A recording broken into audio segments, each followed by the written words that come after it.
तार कर लिया मक्के वालों ने। उस वक्त गुर्बत थी इस्लाम पर। मक्के में सारे लोग इकट्ठे हो गए और चौक में फांसी देने लगे हजरत खुबैब को। कहना आसान है, करना बड़ा मुश्किल है। बंदा जेल में उलझ जाए तो मैंने बड़े बड़े सियाने लोग माफिया मांगते देखे, बड़े बड़े लोग कहते देखे हैं कि ये काम बड़ा। कैदे तन्हाई बजाते खुद एक मुसीबत है। आपको अकेला रहना पड़ जाए ना, ये लॉकडाउन हुआ है तो लोग नफसियाती मरीज बन गए। अकेले रहना, तन्हा रहना कुछ छोटा काम है। हजरत खुबैब अकेले और मक्के का दौर और चारों जानिब काफर, और चौक में जब फांसी पे लटकाया जाने लगा तो अबू सुफियान बोले और बोल के कहने लगे, यार बंदा कोई काम करके बड़ा पछताता भी है कि यार नतीजा क्या निकला। तो माज़अल्लाह आपका भी नतीजा तो फांसी है, तो आपका क्या ख्याल है। ये आप यकीन करें कि लोग सही सही साथ चलते हैं, थोड़ी सी दुश्वारी उठानी पड़ जाए तो कहते हैं मैं गाड़ी ठीक था, पर इन्हीं पत्थरों पे चल के अगर आ सको तो आओ। मेरे घर के रास्ते में कोई कहकशा नहीं है। लोग ना मीठा मीठा खाना चाहते हैं, थोड़ा कड़वा आ जाए तो मुसीबत बन जाती है। कहते हैं सारे फलाने से प्यार करेंगे तो मैं करूंगा, सारे मुखालफत भी करेंगे तो हम इंशाल्लाह प्यार ही करेंगे। ये क्या बात हुई कि हम जमाने का रंग देख के चलेंगे। अब बाद लोग पछता रहे होते हैं। हजरत खुबैब से कहा, अबू सुफियान ने अभी कलमा नहीं पढ़ते थे, कहने लगे तू इस वक्त फांसी पर लटक रहा है और तेरे नबी मदीने में और आराम में, और उनके सहाबा आराम में, अहले बैत घर में। तेरे ज़हन में अगर इस वक्त यह बात हो कि इस वक्त तेरी जगह पे वो होते माज़अल्लाह, तो फिर क्या होता। मजमा गैरों का, इलाका गैरों का। ये टाइम आया था अब नारा रिसालत लगाने का।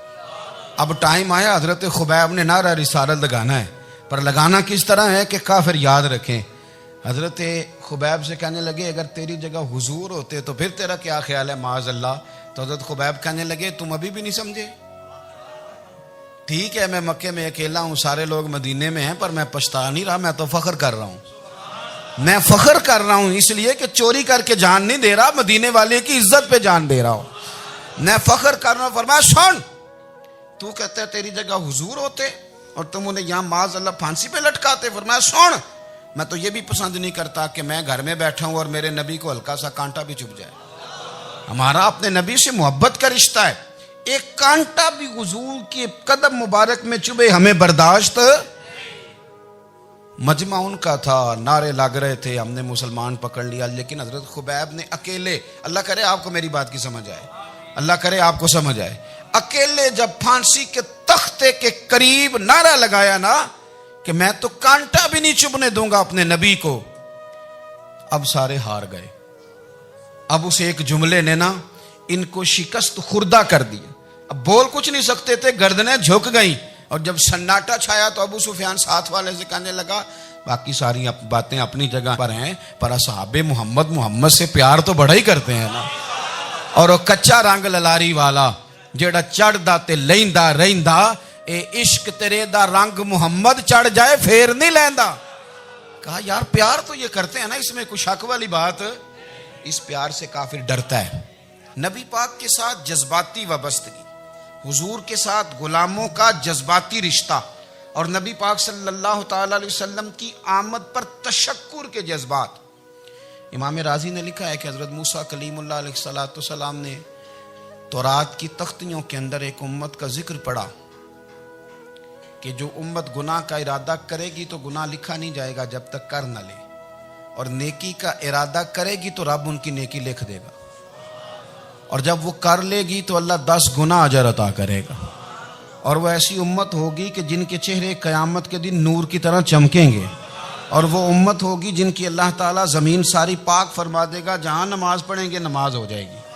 ये तज़किरे पढ़ के तो हज़रत मूसा कलीम अर्ज़ करने लगे अल्लाह ये उम्मत मेरी बना दे। तो रब करीम ने फरमाया कि मूसा नहीं, ये तो मेरे महबूब की उम्मत है। फरमाया ये तो मेरे नबी पाक की उम्मत, हुजूर की उम्मत। अल्लाह अकबर। हज़रत मूसा मामूली आदमी नहीं, वो जलीलुल कद्र पैगंबर हैं जिनका कुरान के हर सिपारे में तज़किरा है, कहीं वाज़े तौर पे, कहीं इशारतन, हर पारे में। और हज़रत मूसा अल्लाह के वो नबी हैं जो रब से डायरेक्ट बातें करें कोहे तूर। कहा ए मूसा ये उम्मत तो मेरे नबी की है। तो हज़रत मूसा अलैहिस्सलाम अर्ज़ करते हैं, इमाम राजी ने लिखा है, कहते हैं अल्लाह फिर मुझे अपनी नबी की उम्मत में शामिल कर। ओ यार, हमें लोग कहते हैं मिलाद ना मनाओ। जिस उम्मत में आने के लिए हज़रत मूसा ने दुआ मांगी, जिस महबूब की गुलामी के लिए, हमें तो दुआ भी कोई नहीं मांगनी पड़ी। अल्लाह ने फजल से ही मदीने वाले का गुलाम बना दिया। तो हम हुजूर के तज़किरे ना करें, हम तशक्कुर ना करें, हम नबी पाक सल्लल्लाहु अलैहि वसल्लम की नात ना पढ़ें, हम हुजूर के आने पर जश्न का इजहार ना करें। हर वो जायज़ तरीका जिससे इजहार खुशी हो सके वो मिलाद पे करना चाहिए और उसके लिए असबाब बनाने चाहिए। उम्मत का एक जज्बाती अंदाज होना चाहिए नबी पाक के साथ, एक वारफ्तगी, एक ज़ौक़, एक तबीयत के अंदर विजदान। नारा मतलब इस तरह ना हो कि बस चल रहा है काम। मैं नहीं हूँ कायल, मैं कहता हूँ पहले तो कोई लगाए ना, और फिर नारा जब लगता था ना तो मुसलमानों के यहाँ नारा लगता था तो बड़े बड़े लोग कांप जाते थे। सूफिया ने लिखा है कि हज़रत उमर ने जब कलमा पढ़ा ना तो 39 बंदे कलमा पढ़ते थे। तो नबी पाक ने रात को दुआ मांगी, ऐ अल्लाह उमर को मुसलमान करके इस्लाम को इज्जत दे। हज़रत उमर सवेरे आ गए। मुझमें वो तफसील में नहीं जाता, बात लंबी। हज़रत उमर जब आए ना और उन्होंने आते जब कहा ना कि मैं कलमा पढ़ने आया हूँ, तो हुजूर इतने राजी हुए कि नबी पाक ने कहा अल्लाहु अकबर। तो सहाबा ने नारे लगाए अल्लाहु अकबर, अल्लाहु अकबर। यानी 40 लोग मुसलमान हुए तो नारे लगे। हमारे सूफिया कहते हैं हज़रत उमर के आने पर जब नारे लगे तो बताओ कि वो तो नारा तकबीर लगा, नारा रिसालत क्यों नहीं लगा? तो कहते हैं गोया हमें हुजूर ने ये समझाया है, हुजूर के इशारों ने समझाया है कि मैं अब अपने नारे खुद तो नहीं ना लगाऊंगा। मैंने तो अल्लाहु अकबर कह दिया, उमर आ गया है, मेरे नारे लगाता रहेगा। अब नारे लगेंगे। हज़रत उमर ने पहले दिन ही कहा कि हुजूर आप सच्चे रसूल हैं तो छुप छुप के नमाज क्यों पढ़े? शुरू हो गए नारे। हुजूर आप सच्चे हैं तो छुप छुप के नमाज का क्या माना हो? तो हुजूर ने फरमाया तेरा क्या इरादा है? हुजूर सारे नहीं, एक मैं, एक अमीर हमजा, एक लाइन के आगे वो लग जाए, एक के आगे मैं लग जाऊं, और बाकी मुसलमान जितने हैं कुल 40 थे, पीछे 18 19 बचेंगे। तो एक लाइन में वो हो जाए, एक में आगे, एक में अमीर हमजा हो, एक में मैं हूं। तो देख लेते हैं ये हमें नमाज कैसे नहीं पढ़ने देते। हाँ देख लेते हैं। आए ना मैदान में, इधर आ सितमगर हुनर आजमाए, तो तीर आजमा हम जिगर आजमाए, और गुलामाने मोहम्मद जान देने से नहीं डरते, ये सर कट जाए यहाँ रह जाए कुछ परवाह नहीं करते। फरमाया भी पता चल जाता है ना। एक लाइन में हज़रत अमीर हमजा हो गए, एक में हज़रत उमर हो गए। पहले ये मारते थे जो हरम शरीफ में मुसलमानों के तरीके पे नमाज पढ़ता था। ये जुलूसों की बड़ी बरकत है, अंदर बैठे रहे ना चुप करके, निकल जाएं तो पता कुछ भी नहीं चलता। जब निकलते हैं ना लोग कहते हैं जुलूस क्या माना है, तो मैं बताता हूँ ना जुलूस का माना क्या है। हज़रत उमर ने बाहर निकले, 2 लाइनों का जुलूस, लंबा भी कोई नहीं, बंदे भी 40, और जनाब फारूक आजम बाहर निकले तो उमर का नारा, उमर का। हजरत उमर ने यूं करके आस्तीने बाजू की चढ़ा ली और अपने गले में जो उनके रुमाल था ना उसको यूं सीने पे बांधा, और इस हाथ में तलवार थी तो यूं करके बाहर लहराई। कहने लगे ओ मक्के के काफिरो इधर आओ मेरे सामने। जिसने अपनी बीवी बेवा करानी हो, जिसने बच्चे यतीम कराने हो, वो आए मैदान में। मुस्तफा के गुलाम आज सड़कों पे निकल आए मैदान में, हमारे सामने हमारा मुकाबला करे। आए ना मैदान में, हम निकले हैं। अब हम यहाँ काबे में एलानिया नमाज पढ़ेंगे, हम पढ़ेंगे। ताकत है तो आओ ना, हमारा मुकाबला करो, आओ। कुफर बजाते खुद बहुत बड़ा झूठ है, और झूठ के पैर बस 2 बंदे निकले तलवारें लेके आगे। तो फिर हजरत उमर ने एलानिया नमाज पढ़वाई खाना काबा। तो मेरे भाई रसूलुल्लाह सल्लल्लाहु अलैहि वसल्लम के गुलाम तो जब नारा लगाते थे तो हो ही कमाल जाता था। फिर बरेली के इमाम बोले, कहने लगे पेश हक मुजदा शफात का सुनाते जाएं। हुजूर क़यामत के दिन आगे ना, हमारे आगे खुशखबरी देंगे, कहेंगे तुम फिक्र ना करो, आ जाओ मैं तुम्हें बख्शवाता हूँ, मैं तुम्हारी सिफारिश, आ जाओ पीछे। हुजूर न पेश हक मुजदा शफात का सुनाते जाएंगे। यकीन करें बरेली के इमाम को भी बड़ा ही रंग आता है बयान करने का। कहने लगे आप रोते जाएंगे। अल्लाह को मनाना है ना हुजूर ने। कहते हैं पेश हक मुजदा शफात का सुनाते जाएंगे, आप रोते जाएंगे, पर हमको हंसाते जाएंगे। बागे जन्नत में मुहम्मद मुस्कुराते जाएंगे, फूल रहमत के गिरेंगे, हम उठाते जाएंगे, और हश्र में होगा हमारा दाखिला इस शान से हम या रसूल अल्लाह का नारा लगाते जाएं। हम या रसूल अल्लाह का नारा। इमाम राजी कहते हैं हुजूर ने एक रुक्का पकड़ा छोटा सा, एक बंदे को लोग दोजख में लेके जा रहे हैं।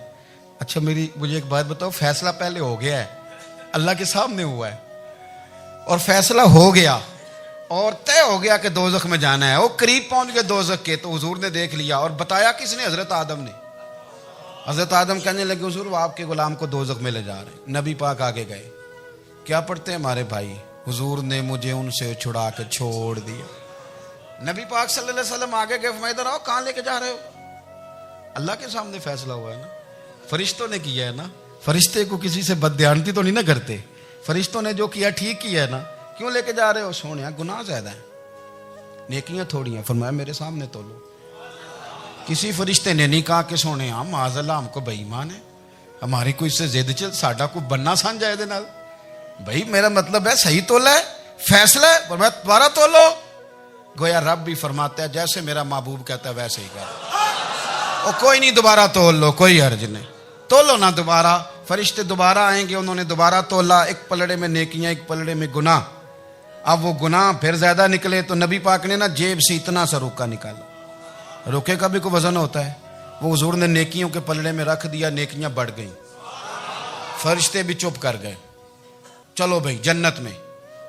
मेरी तरह का था ना पता सारा सरदार ने की थी, पता तो था ना उसे, मन आनम के मन दानम। तो सीधा हुजूर के कदमों से जा लगा, कहने लगा सोने मैं तो सारी जिंदगी गुनाह करता रहा, ये कौन सी नेकी है? तो हुजूर फरमाने लगे चुप कर, जन्नत का दरवाजा खुल गया, तू जा जन्नत में। हुजूर रुके में क्या है? फरमाया तूने एक दिन दरूद और सलाम नहीं पढ़ा था, और मैंने तेरा संभाल के रखा हुआ तेरा दरूद शरीफ, वो नारे रिसालत नहीं तूने लगाए थे, वो तो खोल के मेरे तज़किरे मैंने तेरा संभाल लिया। दोज़ख में मैं तो क्या मेरा साया ना जाए, क्योंकि रसूल पाक से देखा ना जाए, मेरे रसूल पाक। और मेरी बात सुनो, मैं भी आपको खाना नहीं खिलाता, लंगर मेरे संगी खिलाते हैं, मेरे दोस्त आपको खाना पेश करते हैं। हर जगह आप जाते हैं तो वहाँ कुछ लोगों की ड्यूटी होती है, लेकिन तिरमिज़ी शरीफ सियासता की हदीस है। हज़रत अनस ने पूछा था हुजूर क़यामत में कहाँ मिलेंगे? फरमाया हौज़े कौसर पे। हुजूर वहाँ अंस पानी पिलाएंगे कि बिलाल पिलाएंगे कि सुहेब पिलाएंगे? फरमाया नहीं, उम्मत प्यासी आएगी तो मैं अपने दस्ते मुबारक से पानी पिलाऊं। हुजूर वहाँ ना मिले तो फरमाया पुल सिरात पे आना, उम्मत गुजरेगी तो मैं रब्बे सल्लिम की दुआएं करूँगा। तो आला हज़रत फरमाते हैं जब हुजूर दुआ कर रहे हैं तो डरने की ज़रूरत क्या है? खुदा की रज़ा चाहते हैं दो आलम, खुदा चाहता है रज़ाए मोहम्मद, रज़ा अब पुल से वज्द करते गुजरी कि है रब्बे सल्लिम दुआए मोहम्मद सल्लल्लाहु। तो हुजूर वहाँ मुलाकात ना हुई तो फिर इस हदीस को भी ये हदीस मजबूत कर देगी। हुजूर फरमाने लगे फिर मिज़ान अमल पे आ जाना, उम्मत के अमल तोल रहे होंगे और मैं कामयाबी की दुआएं मांग रहा हूँगा। तो जिसके लिए हुजूर दुआ मांगेंगे नाकाम होगा, नाकाम होगा। अपने बच्चों को हुजूर की मोहब्बत सिखाएं, नबी पाक सल्लल्लाहु अलैहि वसल्लम की गुलामी करें। आपका रिश्ता नबी पाक के साथ मजबूत होना चाहिए, आपके ताल्लुकात हुजूर के साथ मजबूत होने चाहिए। और आपने दाएं बाएं नहीं देखना कि प्रोपेगेंडा क्या है, लोग क्या कह रहे हैं। लोगों को देख के जो लोग रास्ता बनाते हैं वो पीछे रह जाते हैं। आपने ये देखना है कि मेरा हुजूर से निस्बत का ताल्लुक मजबूत है, कोई किधर जा रहा है इससे हमें कोई ताल्लुक। इस वक्त आलमी हालात क्या हैं, कौमी हालात क्या हैं, मुआशी हालात क्या हैं, जर्नलिस्ट क्या कह रहे हैं फलाने के, हमें इससे गरज नहीं है। हमें तो इतना पता है कि हमने अपने नबी को राज़ी करना है। तो इसलिए खूबसूरत महाफिल का जिक्र करें, खूबसूरत दुरूद शरीफ पढ़ें।